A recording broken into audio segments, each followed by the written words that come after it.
Hanging out with old people rules because after a while they trust you enough to confess to murder totally unprompted. Wait, what? Sometimes old ladies had to kick the ladder out from under their stepfathers when they were girls. And that's valid.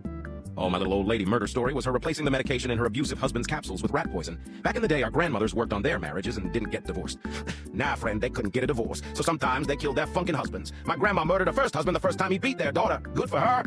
My college was next to an assisted living facility, and one time we went over there to draw people's portraits so we could get practice drawing older people.